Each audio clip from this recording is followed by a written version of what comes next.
أعوذ بالله من الشيطان الرجيم بسم الله الرحمن الرحيم السلام عليكم ورحمة الله وبركاته الحمد لله رب العالمين وبه نستعين اللهم صل على سيدنا محمد النبي الأمي وعلى آله وصحبه وسلم رب اشرح لي صدري ويسر لي أمري واحلل عقدة من لساني يفقه قولي ولا حول ولا قوة إلا بالله العلي العظيم إلهي أنت مقصودي ورضاك مطلوبي أعطني محبتك ومعرفتك Alhamdulillah wa syukru lillah. Pertama sekali kita bersyukur kehadrat Allah Subhanahu wa taala yang telah mencipta kita, memanjangkan umur kita dan mengurniakan kepada kita nikmat-nikmat yang sangat banyak zahir dan batin. Mudah-mudahan segala nikmat-nikmat yang dikurniakan ini sentiasa dikurniakan kepada kita dan dijadikan kita termasuk dalam kalangan orang-orang yang bersyukur. Mudah-mudahan berkat syukur Allah Subhanahu wa taala bukan saja mengekalkan nikmat yang sedia ada ini, malah ditambah dan digandakan lagi dengan nikmat-nikmat kurniaan yang lain. Dan insya-Allah pada malam ini akan diteruskan lagi pengajian kitab Sairus Salikin karya Syekh Abdul Samad Al-Palembani rahmatullah alaih.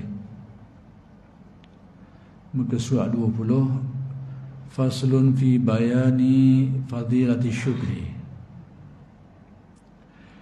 Ini suatu fasal pada menyatakan segala kelebihan syukur. Jadi fasal sekarang ni Imam Ghazali Syekh Abdul Samad nak menjelaskan persoalan yang berkaitan dengan syukur. Kata Imam Al-Ghazali rahimahullahu taala di dalam Arba'in. Jadi maksud Arba'in ini kitab Imam Ghazali, iaitu kitab Al-Arba'in fi Usuluddin. I'lam anna syukra min al-maqamat al-'aliyah wa hiya a'la min as-sabri wal khawfi waz-zuhdi wa ghayriha min al-maqamat li'annaha laysat maqsudatan fi nafsiha wa innamal muradu li ghayriha fas-sabru yuradu minhu qahrul hawa wal khawfu sautun yasuqul khaifa ila al maqamatil maqsudah waz zuhdu harbun min al alaik asyaghilati ala Allah. Artinya, yakni maksud kata-kata Imam Ghazali ni, ketahui olehmu, kata Imam Ghazali, bahawasanya syukur itu setengah, yakni sebahagian daripada segala makam yang tinggi. Jadi pertama sekali Imam Ghazali nak beritahu kepada kita bahawa syukur ini dia merupakan salah satu di antara makam-makam yang tinggi. Baik, apa yang dimaksudkan dengan makam ni? Makam ni tingkatan, tahapan, ukuran yang menentukan bersih atau tak bersih qalbu kita ni. Panggil makam, tahap dia. Jadi dari satu segi, makam ini menunjukkan kepada tahap kesucian jiwa, kebersihan jiwa kita ni. Maka tandanya tengok atas makam-makam tadilah. Dari segi yang lain pula, makam ni sebagai tanda yang menentukan kedekatan hubungan seseorang manusia dengan pencipta dia. Dari segi itu pula, dari segi hubungan manusia dengan Tuhan ni, maka makam ni merupakan tanda nak ukur dekat jauh. Dekat ke jauh ke kedudukan seseorang dalam hubungan dia dengan Allah Subhanahu Wa Taala. Dan demikianlah dari segi-segi yang lain juga. Kalau tengok dari segi iman pula, maqam ini adalah merupakan ukuran kepada kekuatan dan kedalaman iman dia tu. Jadi tengok ke mana-mana pun maqam ni merupakan tahapan lah. Kalau tengok dari segi iman, dia merupakan tingkatan atau tahapan kekuatan dan kedalaman iman. Kalau tengok dari segi takwa, dia merupakan tahapan atau tingkatan kepada tingkatan takwa tu dan sebagainya lah. Jadi maqam ni ukuran-ukuran. Jadi dalam tasawuf, dalam ilmu tasawuf, dia ada istilah maqam-maqam ni. Nanti akan dijelaskan. Kita nak tengok benda dulu maqam ni. Dia tingkatan, tahap. Boleh kita sebut tahap kesucian jiwa pun ya, tahap kedekatan hubungan seseorang dengan Allah pun ya, tahapan tingkatan takwa pun ya, tahap tingkatan iman pun ya, ia belaka. Jadi panggil maqam, tahapan dia. Baik, sekarang Imam Ghazali nak beritahu kepada kita bahawa syukur ni merupakan salah satu di antara maqam-maqam tu. Bukan sekadar salah satu di antara maqam-maqam tu, kata Imam Ghazali, bahkan dia merupakan antara maqam-maqam yang sangat tinggi. Maksudnya kalau seseorang tu dikurniakan Allah mencapai maqam syukur ni, berarti dia telah dikurniakan Allah satu kedudukan yang baik dari segi iman dia, takwa dia dan sebagainya. Jadi macam mana kita nak tengok? Kena tengoklah huraian ulama tasawuf ni. Apa benda ciri-ciri maqam syukur ni? Jadi tujuannya supaya kita buat pedoman lah. Pedoman, kalau kita dikurniakan Allah, bersyukurlah kita pula. Kalau kita andai kata tak sampai lagi, kita nampaklah laluan dia tu, macam mana nak pergi situ tu, hala tuju dia tu. Itu tujuan kita tahu benda-benda macam ni. Pedoman untuk kita.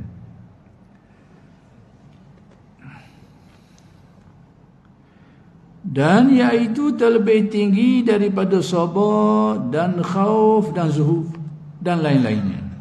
Jadi berbanding dengan maqam ni banyak. Maqam tasawuf ni banyak. Antara maqamnya yang disebut tadi tu iaitu maqam khauf, maqam zuhud, maqam sabar, semua maqam belaka tu.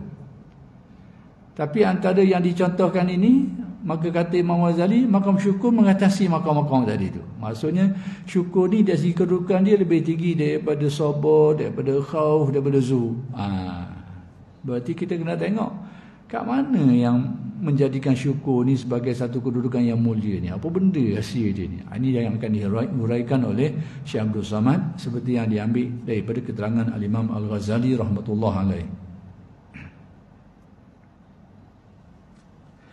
Dan lainnya daripada segala makam yang lain daripadanya. Maksudnya berbanding makam-makam yang lain itu, syukurlah yang mengatasinya. Baik, sebab apa? Kerana makam yang lain daripada syukur itu bukan maksud di dalam dirinya itu. Apa maksud? Kata Imam Ghazali, seperti yang dinukilkan oleh Syekh Abdul Samad ni, makam-makam lain tu bukanlah yang dimaksudkan makam tu sendiri, tapi benda lain berkait dengan makam tu. Maksudnya makam-makam yang dicontoh tu sabar, takut, khauf, zuhud, makam-makam ni yang dimaksudkan bukan yang dikendaki daripada makam ni, bukan makam tu sendiri, tapi yang dikendaki daripadanya adalah sesuatu yang berkait dengannya. Gitu. Baik, tengok nanti akan dijelaskan lagi. Bukan maksud di dalam dirinya itu, dan hanya senya dikehendaki daripadanya itu bagi yang lain daripada dirinya itu. Samalah maksud dia. Jadi khauf ni contohnya sabar. Yang dikehendaki, yang dimaksudkan bukan sabar tu sendiri, tapi benda berkait dengan sabar tu. Dengan sabarlah kita boleh buat ibadah. Ibadah tu anaknya. Jadi bukan dimaksudkan sabar tu atas sabar tu sendiri. Adapun syukur, kata Imam Ghazali, memang syukur tu sendirilah yang dikehendakinya. Memang benda tu yang dituntut, yang dikehendaki. Baik. Maka adalah sabar. Contoh diberi oleh Imam Ghazali, sabar dulu.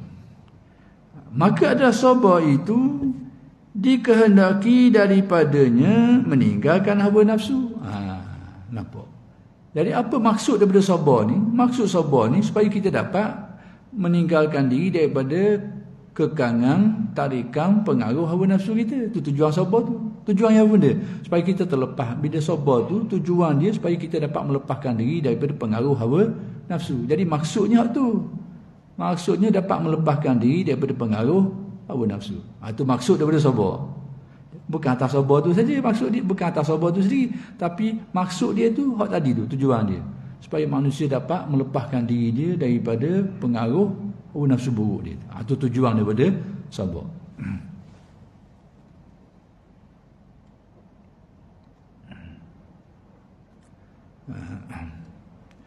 Baik, dan khauf itu contoh yang kedua pula. Maqam khauf ni, khauf takut, berasa takut dalam hati, takut kepada Allah lah. Baik. Dikehendaki daripadanya, yang dimaksudkan, yang dikehendaki daripada khauf ini akan jadi cemeti yang menghalau orang yang takut itu kepada segala maqam yang dimaksud yang lain daripadanya. Jadi khauf ni, takut ni, yang dimaksudkan bukan atas takut tu saja, bukan atas takut tu yang dikehendaki, tapi takut ni yang dikehendaki daripadanya. Tengok ia bawa benda, kesan dia tu, dia seumpama cemeti. Cemeti ni ibarat macam tukar apa ni, kalau kita dulu kok tukar alat untuk bedah orang tu, apa panggil talitah, macam talitah. Jadi khauf ni seumpama cemeti yang akan menghalau, akan mendorong seseorang untuk mencapai satu maksud. Jadi khauf, takut ni yang dimaksudkan daripadanya supaya orang tu dapat menuju kepada satu perkara tu. Bukan takut tu yang dimaksudkan, tapi kesan daripada takut tu, iaitu orang ni akan terarah kepada sesuatu yang baik disebabkan kena takut. Disebabkan kena takut, dia meninggalkan apa-apa yang dilarang oleh Allah. Itu maknanya, bukan takut tu sendiri yang dikenaki. Itu maksud Imam Ghazali. Dan zuhud itu, zuhud pula ni. Zuhud artinya orang meninggalkan kemewahan duniawi lah. Dalam tasawuf ni dia ada dua makna zuhud. Zuhud zahir, zuhud batin. Maksud sebenar zuhud dan tasawuf ni, zuhud batin tu. Zuhud zahir ni merupakan suatu fadilah, satu kelebihan. Maksudnya orang dalam kehidupan dia tu, dia memiliki sesuatu yang dia rasa perlu je, hak dia rasa tak perlu, bahkan boleh mengganggu dia dalam ibadah dia, boleh menghalang dia dalam kebaikan dia, dia dah ambil, ditinggalkan. Itu bagi maqam zuhud. Maksudnya dia ambil urusan keduniaan ni dari segi zahir lah. Ni zuhud zahir ni dia ambil hal-hal keduniaan apa yang dia perlu, dan keperluan seseorang tu tak samalah. Ada orang keperluan dia besar, ada orang keperluan dia kecil, bergantung kepada orang tu sendiri. Orang yang tak ada keluarga, keperluan dia kecil lah. Orang yang ada keluarga, besarlah keperluan dia tu. Orang yang banyak keluarga pula, besar lagi keperluan dia tu. Demikian juga orang yang ada urusan-urusan lain, besar lagi keperluan dia tu. Jadi zuhud ni tidak ukur, tidak tentu banyak mana. Tapi dia kata apa yang dia ambil itu memenuhi keperluan dia. Jadi nak ukur keperluan, tengok atas orang, tengok atas keadaan dia, macam-macam. Zaman pun mempengaruhi juga. Mungkin zaman dulu orang tak perlu benda tu. Contoh zaman dulu orang tak perlu ke kereta apa-apa, orang tak perlu. Sekarang ni tak ada tu, patah kaki kita dah ni. tak ada kakak tu. Mungkin zaman dulu benda tu dianggap benda yang berlebihan zaman dulu. Orang tak perlu. Mungkin masa tu orang duduk kapung main sejik balik gitu je, main surah kerja kapung situ je, tak perlu banyak kereta ni, dianggap barang mewah, barangan mewah satu ketika dulu. Jadi orang zuhud ni mungkin tak ambuh lah, zuhud zahir ni. Tapi zaman ni dia patah kaki orang tak ada benda ni. Kerana keperluan hidup dia, keperluan pekerjaan dia, jadi betul jadi keperluan dah. Jadi sebab itu zuhud zahir ni secara kasarnya orang yang ambil apa yang menjadi keperluan dia saja. Dan keperluan ni dia tidak ada ukuran yang tetap, bergantung kepada banyak perkara. Hal lebih daripada keperluan ia tak ambil bagi orang zuhud lah. Tapi nak ambil tak salah, cuma dianggap bukan gaya hidup zuhud lah, tu je. Jadi orang gaya hidup zuhud ni dia ambil sekadar keperluan, dan keperluan macam saya kata tadi dia tidak ada kurangnya tetap. Itu gaya hidup zahir. Tapi dalam tasawuf zuhud yang dimaksudkan bukan zuhud zahir tu. Zuhud yang dimaksudkan adalah zuhud batin. Zuhud batin ni orang yang hatinya tercabut kegilaan dia terhadap perkara keduniaan, sekalipun dia kaya. Itu zuhud batin. Dan zuhud batin ini yang dimaksudkan ataupun yang dikenaki dalam tasawuf. Itu orang yang memiliki hatinya tidak terpengaruh dengan tarikat-tarikat tu, sehingga kegilaan tu tercabut dari hati dia tu. Maksudnya ada pun ada, tak ada pun tak apalah. Dia jadi gitu. Itu zuhud batin. Dan zuhud inilah yang dibahaskan, yang menjadi tuntutan dalam tasawufnya. Adapun zuhud zahir itu adalah merupakan satu bentuk kemuliaan bagi orang yang nak hidup gaya tu. Orang yang dirasa mungkin kalau dia banyak sangat berlebihan ni, mungkin akan jadi rosak dia tak mau ambil, itu gaya hidup zuhud. Orang yang dirasa kalau dia banyak sangat barang-barang ni, tak perlu ni, akhir kali mungkin jadi sombong dan sebagainya, dia tak mau. Itu gaya hidup zahir. Tak apalah gaya zuhud ke mana-mana pun, yang penting itu adalah merupakan ada sudut kebaikan-kebaikan dia lah. Baik. Jadi matlamat kita yang objektiviti lah, matlamat kita untuk mencapai tahap makam yang dekat dengan Allah Taala. Ya. Jadi sekarang kita tahu dia ada banyak macam kalau kita sekolah banyak subjek. Kita lihat sini sabar sesubjek, lepas tu takwa sesubjek kan, lepas tu baru-baru ni syukur sesubjek kan. Jadi untuk kita jadi peruntukan cemerlang kan. Dia dan contoh ni dekat dengan Allah Taala. Jadi subjek tu mesti kita 90%, 90% ataupun 100%. Gitu. Pada tahap tu atas satu subjek tu tak boleh lagi tahu kata dia cemerlang ke tidak. Jadi mana kalau kita kita ada zuhud, kita ada tinggi 100%. Hak lain tak pakai. Dah jadi cemerlang ni Ustaz. Ya. Jadi sekarang kita matlamat kita tiap-tiap jenis subjek tu biar sama. Lalu ni dia macam tangga. Dia macam tangga. Sebab apa saya memang dari waktu tu Ustaz kata syukur ni paling tinggi, seolah-olah syukur je kita nak kata betul. Hak lain tak apa. Betul kan Ustaz? Paling tinggi itu dalam himpunan yang disebut, sebenarnya ada lagi makam yang lebih tinggi.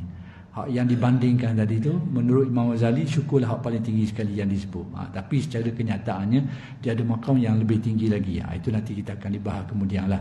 Cuma nak beritahunya, maksud makam ni dia macam tangga. Maksud nak pergi ni kena lalu tangga nombor 1.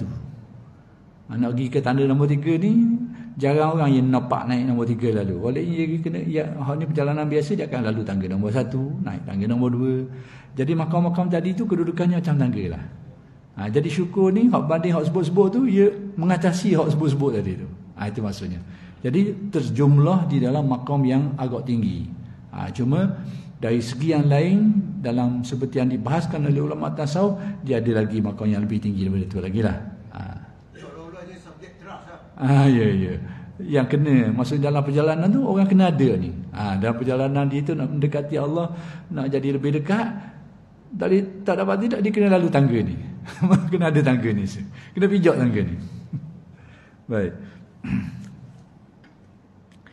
Sekarang khauf ni, takut, yang merupakan salah satu di antara makam-makam tasawuf ni, yang dimaksudkan bukan perasaan takut tu, bukan hak tu hak naknya, tapi kesan dia takut tu apa benda? Orang tu terarah kepada meninggalkan kejahatan dan buat baik. Hak tu anak dia. Itu maksud Imam Ghazali, bahawa makam-makam lain ini yang dimaksudkan bukan benda itu sendiri, tetapi kesan dia tu.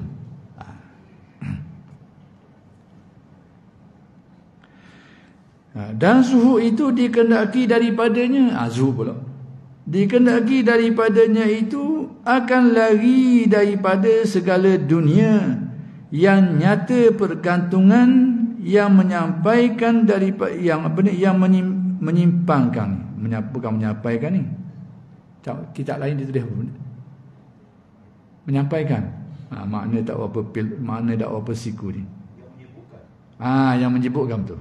Yang sama ada yang menjauhkan, yang menyibukkan, yang menghalang, itu makna yang betul. Menyampaikan ni saya rasa mungkin kesilapan lah. Baik. Lari daripada segala dunia yang iaitu pergantungan yang menyibukkan daripada ingat akan Allah Ta'ala, menghalang daripada ingat kepada Allah Subhanahu Wa Ta'ala. Baik.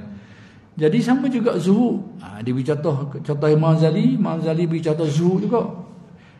Jadi kata Imam Ghazali, maka zuhud ni yang dikendaki bukan zuhud tu. Yang dikendaki daripada zuhud ni kesan daripada zuhud tu, iaitu orang menjauhkan diri daripada sesuatu yang boleh menghalang seseorang daripada mengingati dan mendekatkan diri kepada Allah. Itu maknanya. Bukan zuhud tu. Zuhud ni kita contohnya zuhud ni, makna zuhud ni kita mengurangi, kita buang banyak benda lah. Jadi hak maksudnya bukan hak tu, bukan hak buang tu. Maksud sebenarnya kita meninggalkan sesuatu yang kita buang tu. Sebab apa kita tinggalkan benda kita buang tu? Sebab benda yang kita buang-buang tadi tu, kerana dia dilihat boleh menghalang kita, mengganggu kita daripada ingat kepada Allah dan beribadah kepadanya. Jadi orang tinggal benda-benda ni tujuan tu. Itu kata Imam Ghazali, bahawa zuhud ni bukan atas zuhud tu yang dikenaki, tapi atas benda tadi tu, iaitu orang meninggalkan sesuatu yang menjauhkan diri daripada Allah Subhanahu Wa Taala. Jadi demikianlah Imam Ghazali, dia kata makam-makam yang lain ni yang dicontohkan 3 di sini, iaitu makam sabar, makam khauf, kemudian makam zuhud ni, bahawa makam-makam ni kata Imam Ghazali bukanlah yang dikenaki makam-makam ni sendiri ni, bukan benda ni yang dikenaki, tetapi hal-hal yang berkaitan dengan dia tadi tu. Tu hak nak sebenarnya, maksud dia tu. Kalau zuhud kau bukan yang dikenaki sifat zuhud tu, tetapi orang meninggalkan sesuatu, menjauhkan diri daripada sesuatu yang menghalang dia daripada beribadah kepada Allah. Itu maksud daripada zuhud, dan itulah yang dikenaki. Maka sebab itulah atas dasar ini kita boleh tengok ada orang kaya tapi zuhud. Sebab apa jadi gitu? Sebab yang dimaksudkan zuhud tu bukanlah tak ada benda. Itu seperti yang kata Imam Ghazali, kalau kita faham zuhud tu yang dimaksudkan tak ada benda, berarti orang kaya tak ada jadi tok wali lah. Padahal ini bercanggah dengan fakta kenyataan. Di kalangan awliya Allah ada yang kaya-raya. Syekh Abdul Qadir pun kaya. Berpakaian kadang-kadang peralatan dia tu dengan peralatan yang bukan murah lah. Tetapi tak ada orang ingkar tentang kewalian Syekh Abdul Qadir, dan ramai jugalah alim ulama lain yang merupakan di kalangan awliya yang kaya-raya ni. Jadi kalau kita katakan zuhud, itulah yang dimaksudkan. Maksudnya zuhud yang dimaksudkan tu tak ada benda. Berarti semua wali pesen tu belaka, miskin belaka, apa kerana belaka. Sebab apa? Sebab Mazali kata maksudnya bukan yang itu. Yang dimaksudkan iaitu orang dapat meninggalkan, menjauhkan diri daripada apa yang menghalang daripada ingat dan ibadah kepada Allah. Sekiranya benda ni tidak menghalang, maka tak ada masalah lah. Sekiranya tidak menghalang. Tapi kalau menghalang, atas kehendak zuhud ni tinggalkan. Tapi yang dikenaki bukan meninggalkan benda tu. Kalau kita tinggalkan benda tu, hati kita terhalang juga, tak ada mana-mana. Tak sampai maksud dia tu. Kerana tujuan kita meninggalkan itu supaya apa-apa yang menghalang kita daripada ingat, daripada ibadah itu terbuang. Sehingga kita dapat ingat kepada Allah, dapat beribadah dengan baik kepada Allah. Itu tujuan zuhud tu, kita tinggal benda-benda tadi tu. Kerana benda-benda tadi tu ada kebarangkalian yang menghalang kita. Bila pemilikan kita banyak doa lalu nak cara. Ada kedai 15 hotel kedai. Jadi nak kita tutup saja kedai sampai ke isa. Kali nak kita tutup kedai ni, kali dah lepas sembahyang dah macam contoh sajalah. Jadi benda-benda macam tu dikira sekiranya itulah keadaannya, maka menghalang. Maka orang bersikap zuhud, orang tinggalkan itu atas dasar nak menjauhkan diri daripada yang menghalang tadi itu. Tapi sekiranya benda itu tidak menghalang, maka tidak mengapa. Sebab apa? Zuhud yang dikenaki bukan meninggalkan benda itu, bukan zuhud tu yang dikenaki. Tapi tadi terhalang, halangan tu ada ke tak? Sekiranya halangan tu tak ada, maka tak apalah milik. Maka sebab itu hakikat zuhud dan tasawuf ni iaitu zuhud batin tadi tu. Hatinya tidak terhalang daripada beribadah kepada Allah. Jiwanya tidak terhalang. Sekalipun dia banyak harta, dia kaya-raya, tapi semua itu tidak menghalang dia, maka tak mengapa. Sesuailah dengan Imam Ghazali Kabul, bahawa maksud zuhud tu bukan sifat zuhud tu dengan arti kita buang benda-benda lebih dari itu. Tapi yang dimaksudkan dengannya iaitu terbuangnya halangan-halangan daripada ibadah.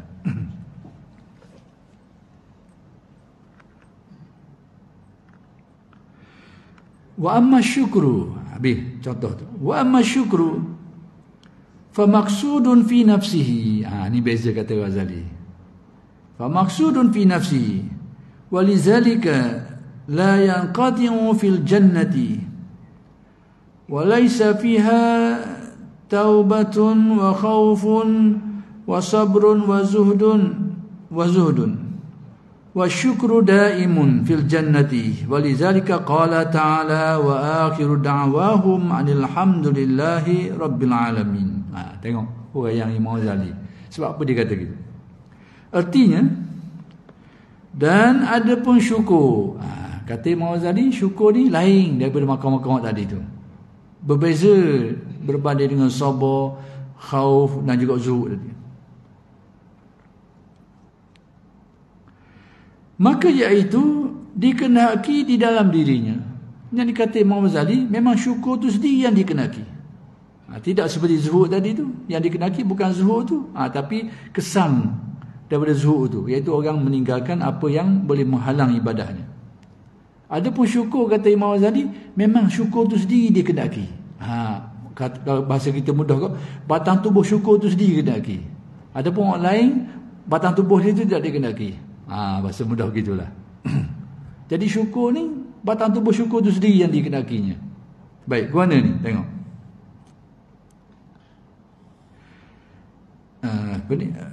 Maka iaitu dikenaki di dalam dirinya itu. Dan kerana demikian itu, tiada putus syukur itu. Maka sebab tu kata Imam Ghazali, syukur ni ia tak putus dunia sampai ke akhirat. Ia tak putus-putus syukur ni. Sentiasa ada. Tiada putus syukur itu sampai kekal ia di dalam syurga. Adapun syukur ni, kata Imam Ghazali, ia tak putus. Bukan saja atas dunia ni dia lagi bersyukur. Benda ni syukur ni berlarutan sampai dalam syurga. Maksudnya syukur tu berlaku lagi dalam syurganya. Sebab apa? Kerana syukur itulah memang batang tubuh syukur tu yang dikenaki. Benda tu sendiri yang dikenaki. Maka sebab tu dia berlarutan, berkekalan sampai dalam syurga pun ada lagi syukur ni. Itu kata Imam Ghazali. Dan tiada ada ia di dalam syurga itu taubat. Kalau kita tengok makam-makam lain, dia tak ada dalam syurga makam taubat. Tak ada dah taubat ni atas dunia je. Dalam syurga tak taubat benda lagi. Tak ada dah makam tu. Tengok Imam Ghazali kata. Jadi makam-makam lain tak ada. Tapi syukur ada dalam syurga. Hak ni taubat ni tak ada dalam syurga. Dan tiada khauf, takut. Tak ada juga. Makam khauf ni dalam syurga tak ada dah benda ni. Sebab apa? Kerana maksud daripada khauf tu bukan batang tubuh khauf itu, benda lain yang berkait dengan dia. Itu yang dimaksudkan. Maka sebab tu di alam akhirat, di alam syurga tak ada dah khauf ni, makam khauf ni tak ada. Taubah pun tak ada. Dan tiada sabar. Demikian juga makam sabar ni. Dalam syurga tak ada dah sabar-sabar ni. Kerana apa? Senang belaka. Nikmat belaka. Orang sabar ni tak benda payah. Tak benda susah. Jadi makam sabar dalam syurga tak ada dah. Sebab apa? Kerana sabar tu bukan dikenaki batang tubuh sabar tu sendiri, tapi hal yang berkait dengan dia yang dikenaki. Maka di akhirat tak ada dah sabar ni.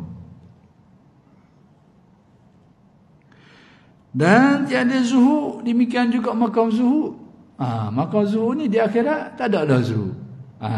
Yang dikenaki, yang disuruh kita berzuhud ni atas dunia ni. Akhirat dia tak ada dah. Sebab apa?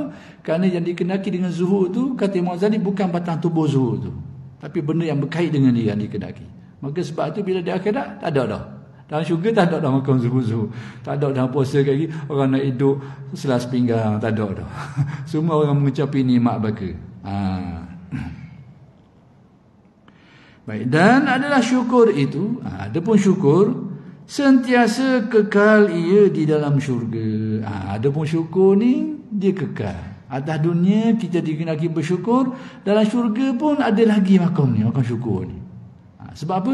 Kerana makam syukur ni memang batang tubuh dia dikenaki. Sebab tu dia tak terpisah. Dunia pun ada benda ni, akhirat pun ada lagi, kata Ghazali.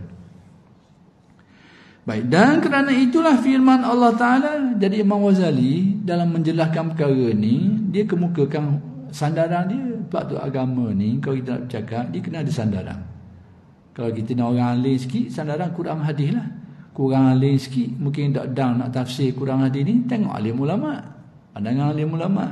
Tapi sandaran tetap kena ada sandaran. Jadi dalam urusan agama ni, kau cakap kosong, benda tu kita tak terpakai. Dari nak pakai. Dari kita nak pakai benda tu. Mesti ada sandaran. Baik, dalam kisah ni, bila Imam Ghazali kata bahawa syukur tu memang yang dikenaki lah batang tubuh tu sendiri, maka sebab itu syukur ni ada sampai ke akhirat ada lagi. Mana antara sandaran dia? Tengok.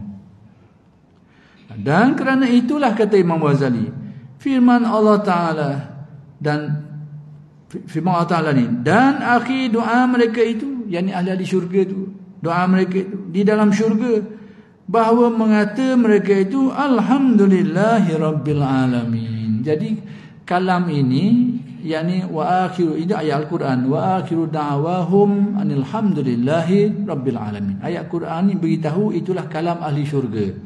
Jadi apa yang disebut oleh ahli syurga dan syurga, alhamdulillahi rabbil alamin. Apa itu alhamdulillah rabbil alamin? Itu adalah kalam yang menyatakan kesyukuran. Alhamdulillah.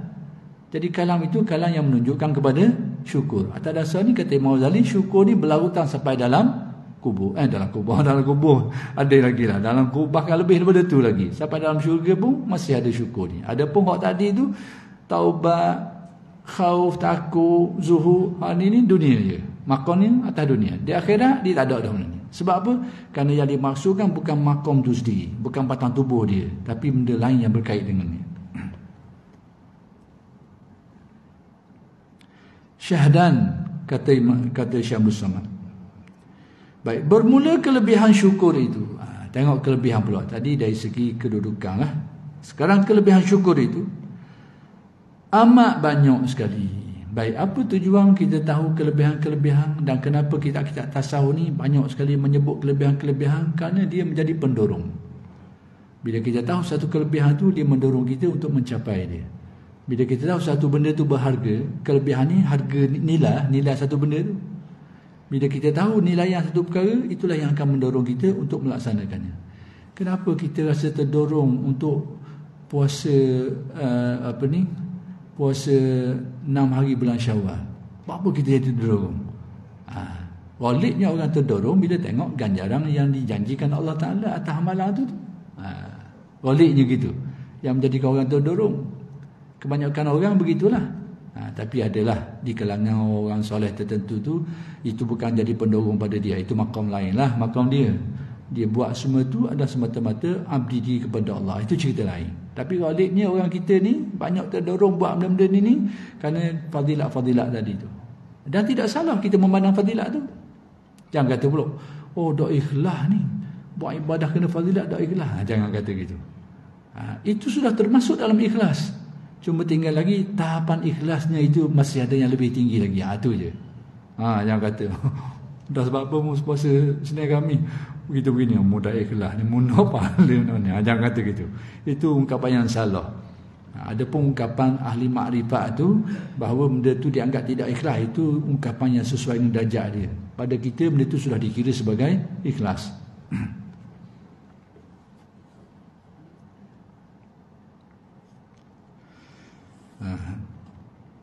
Yang tersebut di dalam Al-Quran, dan dalam hadis Nabi sallallahu alaihi wasallam.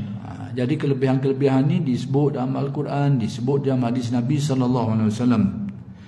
Dan perkataan sahabat disebut juga di dalam kalam para sahabat.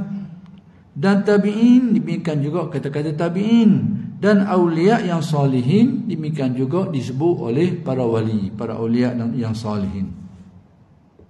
Baik, dan setengah daripada kelebihan itu, sebahagian, maksudnya kelebihan ni banyak, tapi sebahagian daripada kelebihan-kelebihan itu, yaitu firman Allah Ta'ala, uzkuruni azkurkum washkuruli wala takfurun. Artinya, sebut olehmu akan daku, yakni sebut dan ingat, berzikir maksudnya. Berzikirlah kepadaku, kata Allah. Nescaya aku sebut akan dikau, yakni aku akan muliakan engkau. Dan syukur kamu bagiku, yakni hendaklah kamu bersyukur kepadaku, kata Allah, yakni bagi nikmatku. Dan jangan kamu kufur akan nikmatku. Jadi ayat ini dijadikan oleh Syekh Abdul Samad, menukilkan kalam Al-Ghazali lah galiknya ni.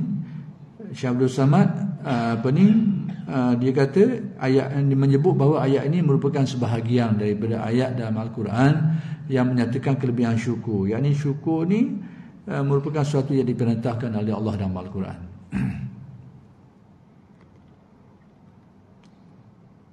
Dan jangan kamu kufur akan nikmatku. Baik. Dan adalah Allah Ta'ala mensertakan di dalam itu syukur ini. Baik. Sekarang ayat depan tu suruh berzikir. Uzkuruni azkurkum. Hendaklah kamu ingat kepada aku akan ingat kepadamu, kata Allah.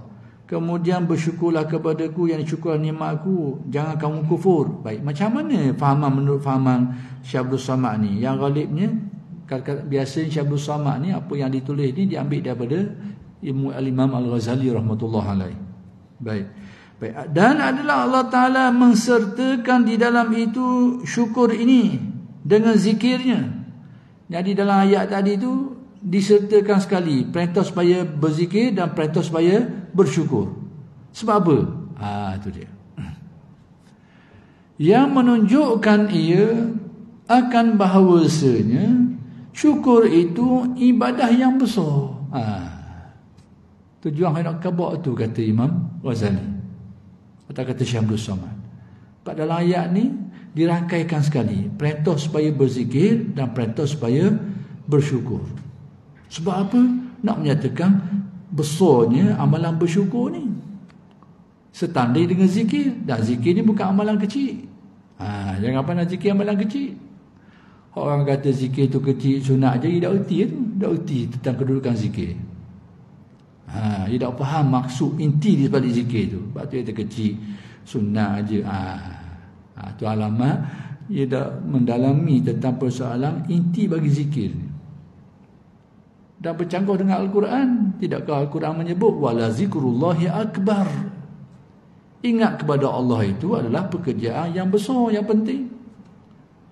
Dan hendak berakhir ingat kepada Allah ni, itu alamat munafik dalam Al-Quran. Wala yazkurunallaha illa qalila. Mereka ni tidak beringat, tidak berzikir kepada Allah kecuali sikit saja. Itu alamat munafik. Jadi zikir ni bukan pekerjaan yang kecil. Bukan benda yang ringan, benda besar dengan nas Al-Quran.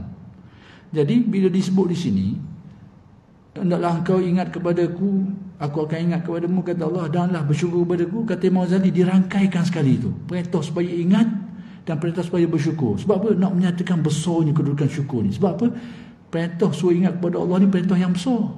Amalan yang penting, yang besar kedudukannya. Maka dituruti lepas tu perintah supaya bersyukur. Nak kabarnya berakal ni, berekal ni, nak kabarnya dua-dua ni merupakan perkara yang besar. Itu sudut pandang Al-Imam Al-Ghazali rahmatullah alaih.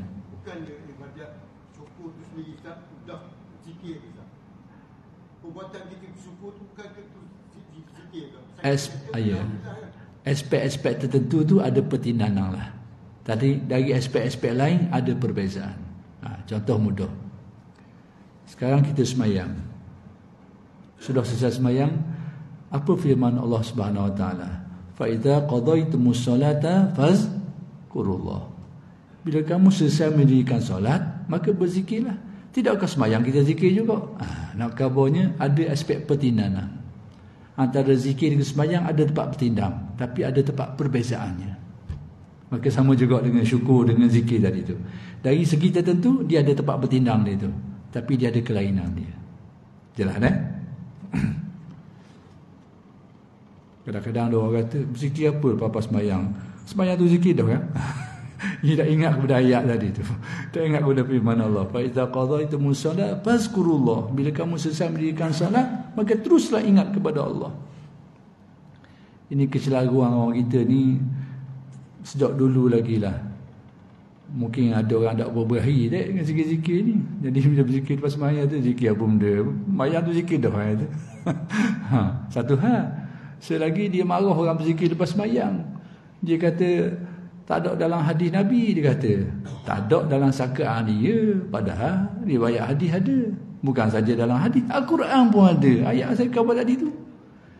Fa iza qadaytumus salata, bila kamu selesai mendirikan salat, fazkurullah. Fa ni kalau orang mengaji bahasa dia ta'kid ni selalu. Lepas semayang tu selalu. Kalau petang kat orang dah orang ifak dah, lepas guru dah, hak tu cerita lain dah. Dah sembahyang 2-3 kejang baru zikir pula. Tu bukan. Pas guru tu bukan. Pak ni sudah sembahyang terus. Takkib bahasa Arab. Jadi berzikir lepas sembahyang ni dengan nas Al-Quran. Jadi satu ketika tu ada kelompok yang larang orang, dia kata tak ada, dia kata. Tak ada zikir kuih sembahyang ni. Pula dah. Bila ulama menjelaskan ada ayat Al-Quran, ada hadis lagi. Ada hadis lagi. Sampai tahap ada orang boleh terima lah sikit. Juga tu biar bawah lain pula. Boleh berzikir lepas sembahyang, tapi dah berzikir orang ramai, berzikir seorang-seorang. Pula dah. Macam-macam gagang sungguhlah. Angkalan ni belik, angkalan belik. Satu pekat dah nak terima zikir lepas sembahyang ni. Assalamualaikum, assalamualaikum. Bekah bangun lalu. Ibaratnya, bandingannya, orang pergi jumpa raja lah. Akak semua semua lagi lalu. Gua ni raja kata aku. Muni tak reti adat sungguh. Ibaratnya gitulah bandingannya. Semua lagi lalu. Samalah lebih kurang di tafsiran saya ni, bukan dalam hadis, tafsiran saya. Lepas sembahyang tu, Assalamualaikum, dah semua lagi lalu. Tak ada zikir-zikir ni. Padahal ayat Quran tabing. Dalam hadis Nabi pun banyak. Tak apa, saya melarat sikit tafsirnya kan. Kerana ini selalu orang pakai benda-benda macam ni. Bila orang jelas lama-lama orang boleh terima lah. Ada dalil. Tu biar bawah tadi pula tu. Berzikir boleh seorang diri, jangan zikir orang ramai. Marah tak imam zikir jadi imam. Pula dah. Fazkuru tu jamak. Sirah jamak hendaklah kamu bukan seorang ramai. Maksudnya mendapat seorang pun boleh, nampak orang ramai pun boleh, tak ada masalah apa-apa.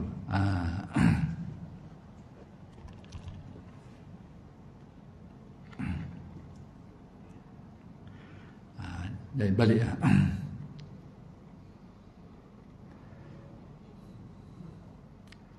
yang menunjukkan ia akan bahawasanya syukur itu ibadat yang besar. Sebab tu direke sekali tu, bereke tu.